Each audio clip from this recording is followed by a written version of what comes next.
Je m'appelle Jaina Sidibé. Pour les proches, la famille, les amis, c'est Zeina, plus connue sous le nom d'artiste de Zenix. Je suis artiste graffeuse, la première femme qui fait du graffiti au Sénégal depuis 2008.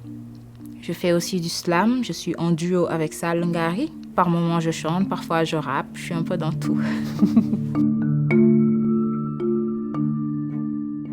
Oui, c'était sur le petit écran. Je crois que je regardais la télé, j'ai zappé, j'ai vu des gens qui graffaient. J'ai vu de drôles de bonhommes avec des pompes. Je ne savais pas ce que c'était, mais ça sortait des couleurs. Je ne me rappelle plus exactement de quel programme c'était, mais ce que je sais, c'est que ça m'a captivée. Et je me suis dit, tiens, c'est le bon. Je crois que c'est ça qu'il faut que je fasse parce que, waouh, la surface, c'est un mur, quoi. C'est grand, c'est énorme et c'est une plus grande surface d'expression. Peut-être ma créativité qui est née comme ça d'un coup et mon besoin de peindre, d'être artiste parce que avant le graffiti, j'ai commencé à peindre comme ça dans le tas. J'achetais de la peinture, je faisais des tableaux, mais je peignais quoi, juste comme ça. J'ai jamais fait les beaux-arts. Plus j'avançais, plus j'avais besoin de peindre. Je savais pas le pourquoi. Donc, je me sentais bien et je me suis dit que c'était peut-être mon élément. C'était ma voie d'expression. C'était ce par quoi je pouvais être le plus à l'aise pour dire des choses ou pour m'évader ou pour mieux m'exprimer. C'est un art qui parle aux populations, c'est un art que les gens peut-être on va dire qu'ils se sont appropriés. Le graffiti, c'est quelque chose qu'on a adapté, qu'on a réadapté au contexte socioculturel et ça fait que on parle un peu de tout. On parle des sujets qui touchent aux populations, aux minorités. On parle... En fait, c'est de l'engagement citoyen, finalement.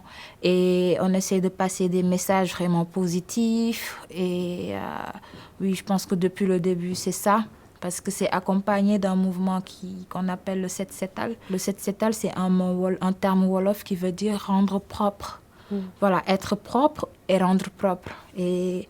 pendant un très bon moment, les graffeurs, avant de graffer sur un mur, choisissaient parfois un endroit assez délabré qu'ils venaient nettoyer et peindre, puis mettre un graphe dessus. Donc ça, c'est déjà un signe d'espoir, de montrer que les choses peuvent être meilleures, plus belles. Il faut qu'on protège notre environnement.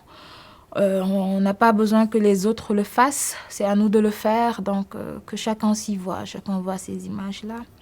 Et en même temps, qu'ils comprennent aussi qu'il y a des choses à faire et d'autres à ne pas faire. Donc, on ne dicte pas aux gens leur comportement ou comment est-ce qu'ils devraient... voilà, mais il y a le bon sens. Donc on essaie de partager un peu ce qu'on pense de ça.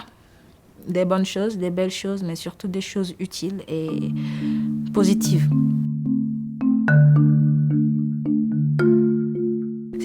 Les regards extérieurs ont fait partie de ce qui m'ont façonné aussi.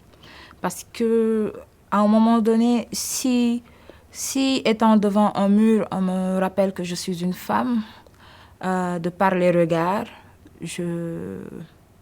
je suis obligée de me dire que oui, je suis une femme, mais je le fais quand même. C'est un milieu masculin, certes, parce qu'il y a beaucoup plus d'hommes, oui.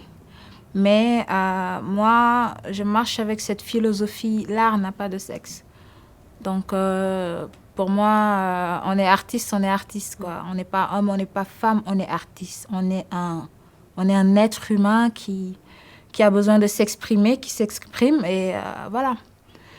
Donc, on se façonne au fur et à mesure, on se fait avec ça, on est obligé parce que, à un moment donné, si on veut avancer, il faudra que certains clichés soient rayés de notre tête, quoi. Pour moi, j'ai plus ce problème-là.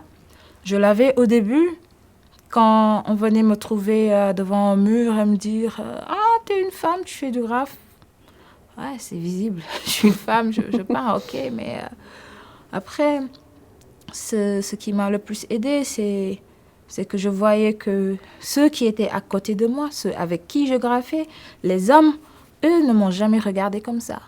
Ils m'ont toujours regardé comme étant une personne qui fait de l'art. Ces hommes qui m'ont laissé faire, ces hommes qui m'ont boosté, poussé, encouragé, font aussi grande partie de ceux qui m'ont façonné. Parce que dans leur regard, je sentais aussi, tu peux le faire. Et ça, c'est quelque chose qui m'a beaucoup aidée. Et j'aimerais lier à la parole, c'est-à-dire qu'il y a des choses qu'on ne voit pas forcément seulement dans l'image, mais il faut que ce soit accompagné de la parole. Il faut que ce soit accompagné du texte qui veut dire ce que tu veux dire.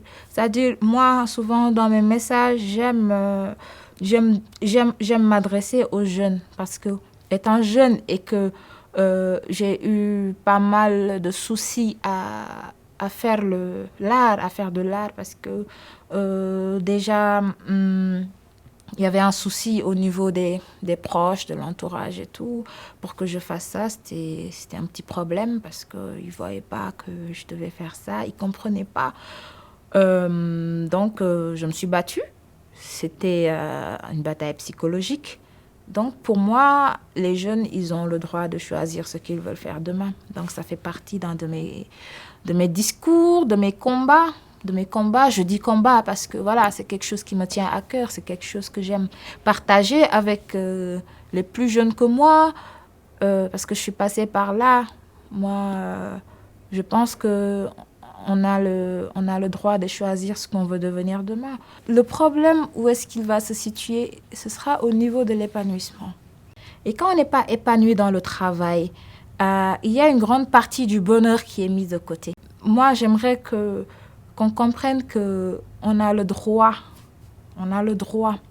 d'échouer en fait. On a le droit d'échouer, mais on a le devoir de réessayer, de se relever. C'est-à-dire, on a le droit de tomber, mais on a le devoir de se relever pour réessayer. Et si on retombe, c'est pas grave.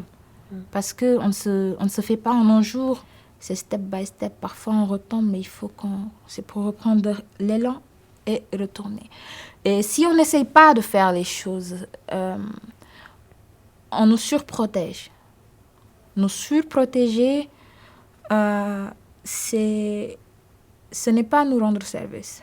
Pour rendre service, il faut juste avoir toujours la main prête à être tendue pour dire à la personne, tiens, une main forte, relève-toi.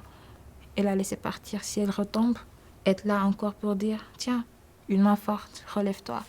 Jusqu'à ce qu'elle puisse marcher toute seule.